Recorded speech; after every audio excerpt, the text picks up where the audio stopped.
మహిషాసురుడిని దుర్గాదేవి సంహరించిన తర్వాత అతని చెల్లెలు మహిషి తన అన్న మరణానికి కారకులైన దేవతలపై ప్రతీకారం తీర్చుకోవాలని బ్రహ్మదేవుని కోసం ఆమె అనేక సంవత్సరాలు కఠోరమైన తపస్సు చేసింది.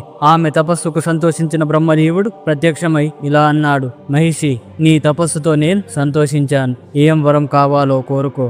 అప్పుడు మహిషి ఇలా కోరుకుంది, నాకు అమరత్వాన్ని ప్రసాదించండి బ్రహ్మదేవా. దానికి బ్రహ్మదేవుడు, మహిషి, ఇది సృష్టి ధర్మానికి విరుద్ధం. అమరత్వాన్ని ఇవ్వడం సాధ్యం కాదు. అది తప్ప ఏదైనా కోరుకో. దాంతో మహిషి కాసేపు ఆలోచించి ఇలా కోరుకుంది, బ్రహ్మదేవా, శివుడు మరియు విష్ణువు ఇద్దరు కలయికతో పుట్టినవాడు మాత్రమే నన్ను సంహరించగలడు. అంతేకాక అతని కేవలం 12 సంవత్సరాలు వయసు మాత్రమే ఉండాలి అని కోరుకుంది. బ్రహ్మదేవుడు తథాస్తు అని చెప్పి అక్కడ నుండి అదృశ్యమయ్యాడు.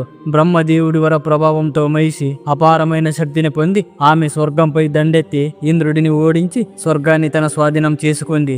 ఆమె అహంకారం మరియు అరాచకాలు హద్దులు దాటిపోయాయి. దాంతో భయపడిన దేవతలు మళ్లీ బ్రహ్మదేవుడిని ఆశ్రయించారు. అప్పుడు బ్రహ్మదేవుడు వారితో ఇలా అన్నాడు, మీరు శివుడిని మరియు విష్ణువుని ప్రార్థించండి. మీ సమస్యకు పరిష్కారం వారే చూపగలరు.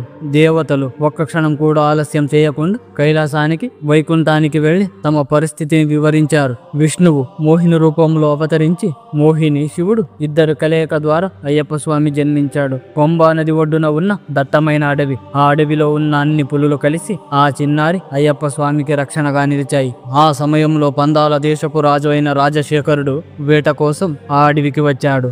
అడవిలో చిన్న పిల్లవాడు ఏడుస్తున్న శబ్దం వినిపించింది. రాజశేఖరుడు దగ్గరికి వెళ్లి చూడగా చిన్నారి రూపంలో ఉన్న అయ్యప్ప స్వామి కనిపించగానే రాజు మనసు ఆనందంతో నిండిపోయింది. ఎందుకంటే ఆ రాజశేఖరుడికి సంతానం లేదు. అందుకే ఆ చిన్నారి చూసిన ఆయన మనసు పులకించింది. ఆ చిన్నారిని తన వెంట తీసుకుని వెళ్లాలా లేదా అని రాజు ఆలోచిస్తున్న సమయంలో ఓ ఋషి అక్కడికి వచ్చి, ఓ రాజా, ఈ బిడ్డ పేరు మణికంఠుడు. ఇతని వల్ల నీ వంశానికి గొప్ప పేరు ప్రతిష్టలు వస్తాయి. ఇతన్ని నీ కొడుకుగా స్వీకరించు. ఇతనికి 12 ఏళ్లు నిండిన తరువాత నువ్వే తెలుసుకుంటావు. ఇది విని రాజశేఖరుడు ఎంతో ఆనందించడమే కాక మణికంఠుడిని తన రథంలో రాజ్యానికి తీసుకొచ్చాడు. రాజశేఖరుడి భార్య సురభి చిన్న పిల్లవాడిని చూసి ఆశ్చర్యపోయింది. కానీ రాజు అక్కడ జరిగిన విషయం చెప్పగానే ఆమె సంతోషంతో మణికంఠుడిని ఒడిలో తీసుకుని ప్రేమగా చూసుకుంది. అయ్యప్ప స్వామి రాకతో రాజ్యంలో సిరి సంపదలు పెరిగాయి. వర్షాల వల్ల పంటలు సమృద్ధిగా పెరిగాయి. కొంతకాలం తర్వాత సురభికి ఓ కుమారుడు జన్మించాడు. అతనికి రాజరాజుడు అని పేరు పెట్టారు. అయినప్పటికీ రాణికి మణికంఠుడిపై ప్రేమ తగ్గలేదు. మణికంఠుడిని విద్యాభ్యాసం కోసం గురుకులానికి పంపించారు. అక్కడ మణికంఠుడు పురాణాలు వేదాలను అభ్యసించి అస్త్రశస్త్రాలను నేర్చుకున్నాడు.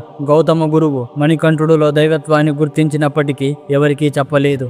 2 సంవత్సరంలోని అన్ని విద్యలు పూర్తి చేసిన మణికంఠుడు గురువు దక్షిణగా ఏమి ఇవ్వాలి అని అడిగాడు. గురువు కొడుకు అంధుడు మూగవాడు కావడం వలన గౌతముడు తన కొడుక్కి చూపు మరియు మాటలను ప్రసాదించమని మణికంఠుడిని కోరాడు. అయ్యప్ప స్వామి గౌతమ కుమారుడికి చూపు మాటలను ప్రసాదించి ఈ విషయాన్ని రహస్యంగా ఉంచమని చెప్పి రాజ్యానికి తిరిగి వచ్చాడు. రాజు మణికంఠుడిని రాజుగా పట్టాభిషేకం చెయ్యాలని నిర్ణయించుకున్నాడు. దానికి మంత్రి వ్యతిరేకించాడు. రాజా, నీ సొంత కొడుకు రాజరాజుడు ఉన్నాడు.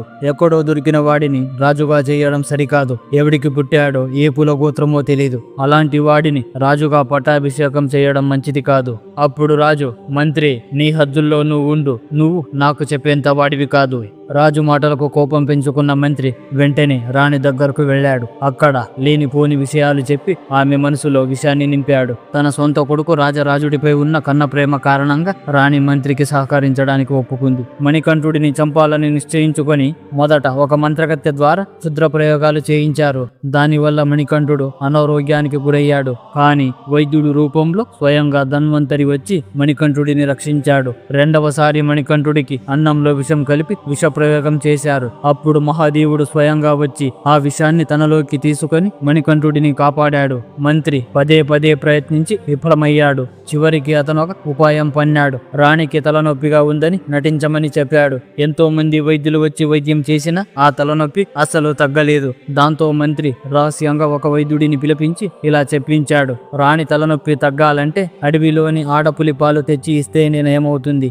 ఈ వార్త వినగానే రాజు చాలా మంది భటులను సైనికులను పంపి పులిపాలను తీసుకురావాలని ఆజ్ఞాపించాడు. కానీ ఆ పులిపాలు తేవడానికి వెళ్లిన వారు ఎవ్వరూ తిరిగి రాలేదు. చివరికి పులిపాలు తెచ్చిన వారికి సగరాజ్యం ఇస్తానని ప్రకటించినా కూడా ప్రాణభయంతో ఎవరూ ధైర్యం చేయలేదు. అప్పుడు మణికంఠుడు ముందుకొచ్చి తానే వెళ్తానని పట్టుబడ్డాడు.